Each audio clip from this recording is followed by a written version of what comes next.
भारत के इतिहास में ये पहली बार हुआ है।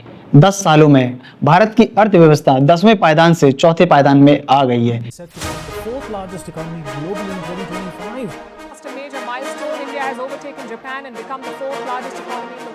We are the fourth largest economy as I speak. India today is larger than Japan. UK और जापान को पीछे छोड़ भारत दुनिया की सबसे चौथी बड़ी अर्थव्यवस्था बन चुका है।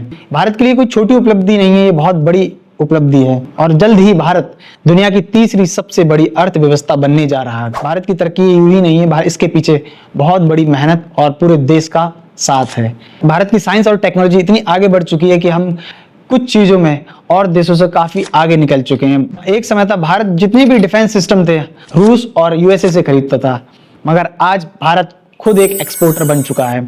भारत आज अपनी मिसाइलें बनाता है, भारत आज अपने टैंक बनाता है, भारत आज डिफेंस में बहुत आगे बढ़ चुका है। आज भारत खुद की मैन्युफैक्चरिंग करता है, भारत आज साइंस और टेक्नोलॉजी में बहुत आगे निकल चुका है। जो यूपीआई सिस्टम आज हमारे पास है वो पूरी दुनिया में किसी के पास नहीं है। बड़ी बड़ी कंट्री और विकसित देश भी यूपीआई जैसा कोई सिस्टम नहीं ला पाया। यूपीआई सिर्फ भारत में ही चलता है और आने वाले समय में ये ग्लोबली भी होने जा रहा है। यूपीआई ने भारत की इकोनॉमी को बढ़ाने में भी काफी मदद की और आने वाले समय में यूपीआई एक बहुत बड़ा रोल प्ले करने वाली है, जो कि भारत की इकोनॉमी में एक बड़ा हाथ होगा। भारतीय नागरिक जो विदेशों में नौकरी करते हैं उन्हें अब तक जो भी पेमेंट भारत भेजना होता था उन्हें विदेशी कंपनियों के जरिए एक्सचेंज करके ही भारत लाया जा सकता था, जिसमें उनको एक मोटा कमीशन देना पड़ता।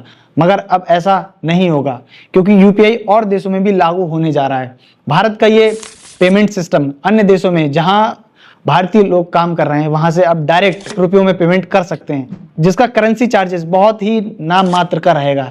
यानी कि ये काफी तेज पेमेंट सिस्टम साबित होने वाला है, जिससे कि भारत की इकोनॉमी को भी बूस्ट मिलेगा।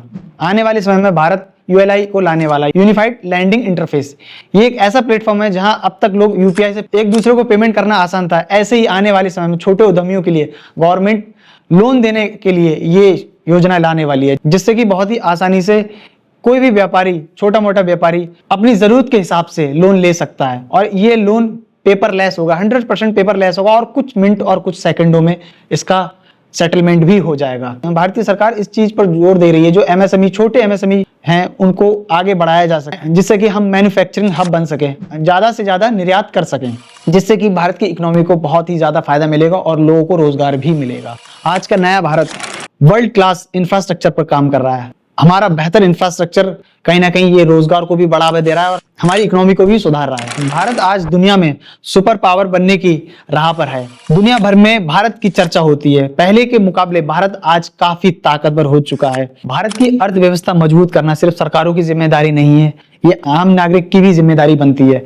जैसा कि अभी हाल ही में भारत के प्रधानमंत्री ने स्टेटमेंट दिया कि जो भी चीजें हम खरीद रहे हैं उन चीजों का हमें ध्यान रखना होगा, हम विदेशी चीजें ना खरीदकर स्वदेशी चीजें खरीदें। चाइना और यूएसए से आने वाली चीजों पर कम से कम ध्यान दें, भारतीय चीजों पर ज्यादा ध्यान दें सके, जिससे कि हम अपनी इकोनॉमी को बना सकें, जिससे कि हम भारत को एक विकसित देश बना सकें।